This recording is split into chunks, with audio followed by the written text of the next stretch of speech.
Hello friends, నా Sunday morning అయితే badminton tournament అయితే స్టార్ట్ అయింది. ఇది మా అసోసియేషన్ తరపున పెట్టిన టోర్నమెంటు.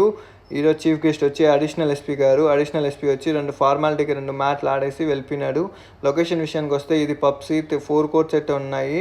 ఇంకా మ్యాచ్ పూల్స్ డివైడ్ చేయలే. అంత లోపల ఈ మ్యాచ్ చూస్తా అన్నా. అంకుల్ వాళ్ళు చాలా బాగా ఆడుతున్నారు. నేను చాలా హ్యాపీ అయినాను ఇంకా వీళ్ళు ఇట్లా ఆడుతున్నారని. ఈ అంకుల్ షాట్ కొట్టిన దానికి ఫిదా అయిపోయినా నేనైతే. మ్యాచ్లు అయిపోయినాకైతే నేను శేషన్న దగ్గర అయితే జ్యూస్ తాగేదానికి అయితే వచ్చేసాను. మస్తుగా ఒక బాదాం జ్యూస్, ఒక ఫ్రూట్ జ్యూస్ అయితే చెప్పేసి చల్లగా తాగేసి ఇంటికి పోయినానో లేదో, మా వాళ్ళు వచ్చి నా వినాయకులు చూసేసి వద్దాం రానంటే ఇటు బయటకు వచ్చేస్తే క్లైమేట్ చాలా చల్లగా ఉంది. వర్షం పడింది. నేను వివేకు హర్షిత్ ఒక బండిలో బయలుదేరినాము. 2 చోట్ల అయితే చూసానికి పోయినాం. మొదటి చోటు వచ్చి మామిడికాయ మండి కాడ అయితే షెడ్ ఉన్నాయి. ఇటు ఆల్రెడీ పెయింట్ వేసి అయితే వినాయకుడిని అయితే రెడీ చేసి పెట్టేసినాయి. చాలా బాగా నచ్చినాయి. మధ్యలో అయితే మమ్మల్ని రామకృష్ణ అన్న సాత్విక్ గారు అయితే జాయిన్ చేసుకున్నాడు. రామకృష్ణ అన్న సాత్విక్ ఇదే ఫస్ట్ టైం మన వీడియోలో రావడము. రామకృష్ణ